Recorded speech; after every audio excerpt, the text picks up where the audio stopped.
మొన్నటి వరకు ఇరాన్ అణు డీల్పై కుదుర్చుకోవాల్సిందేనని భీష్మించుకుని కూర్చున్న ట్రంప్ యూటర్న్ తీసుకున్నట్టు కనిపిస్తోంది.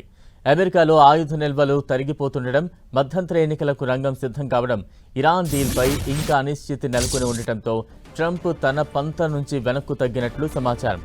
మిడిల్ ఈస్ట్లో సుదీర్ఘ యుద్ధంతో లాభం కన్నా నష్టమే ఎక్కువని అమెరికా ప్రజలు భావిస్తుండటంతో ట్రంప్పై వ్యతిరేకత రోజురోజుకు పెరిగిపోతోంది. దీంతో వార్ నుంచి బయటపడేందుకు అమెరికా కొత్త మార్గాలు వెతుకుతోంది. ఈ క్రమంలోనే ఆది నుంచి పట్టుబట్టిన న్యూక్లియర్ డీల్ను సైతం పక్కన పెట్టేందుకు యుఎస్ ప్రెసిడెంట్ ట్రంప్ రెడీ అయినట్లు సమాచారం. అణు అంశాల ప్రస్తావన లేకుండానే ఇరాన్తో ఒప్పందం కుదుర్చుకోవాలని ట్రంప్ భావిస్తున్నట్లు అమెరికాకు చెందిన ఓ మీడియా సంస్థ సంచలన కథనం ప్రచురించింది.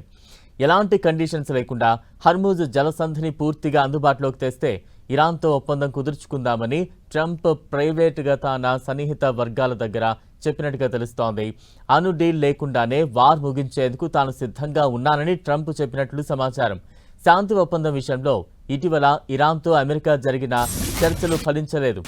మరోవైపు మిడిల్ ఈస్ట్లో ఘర్షణలు ఎంతకాలమైనా కొనసాగించేందుకు టెహ్రాన్ సిద్ధంగా ఉన్నట్లు సంకేతాలివ్వడంతో అణు డీల్పై ట్రంప్ వెనక్కు తగ్గినట్టు తెలుస్తోంది. ఇక హర్మూజ్ జలసంధిని తెరిచే విషయంలో ఇరాన్ తన డిమాండ్లను స్పష్టంగా చెబుతోంది. అమెరికా దిగ్బంధనాన్ని వెంటనే ఎత్తివేయడంతో పాటు తమ ప్రాంతం నుంచి అమెరికా దళాలు వెళ్లిపోవాలని ఇరాన్ డిమాండ్ చేసింది. వార్ను శాశ్వతంగా ముగించే వరకు హర్మూజ్ను తెరవబోమని టెహ్రాన్ ఖరాఖండిగా చెప్పేసింది.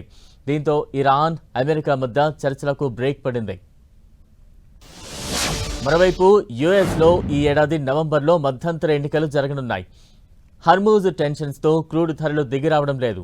బహిరంగంగా తగ్గేదేలే అంటున్నప్పటికీ అంతర్గతంగా మాత్రం ఒప్పందం కుదుర్చుకునేందుకు ఒక మెట్టు ట్రంప్ తగ్గినట్టుగా తెలుస్తోంది. ఇక అమెరికాకు ఇరాన్ స్ట్రాంగ్ వార్నింగ్ ఇచ్చింది. తమ దేశంలో అమెరికా దళాలు అడుగు పెడితే తీవ్ర పరిణామాలు ఉంటాయని ఆ దేశ బ్రిగేడియర్ జనరల్ అలీ జహన్ షాహీ హెచ్చరించారు. ప్రత్యర్థి చర్యలకు గట్టిగా బదులిస్తామని టెహ్రాన్ ప్రకటించింది.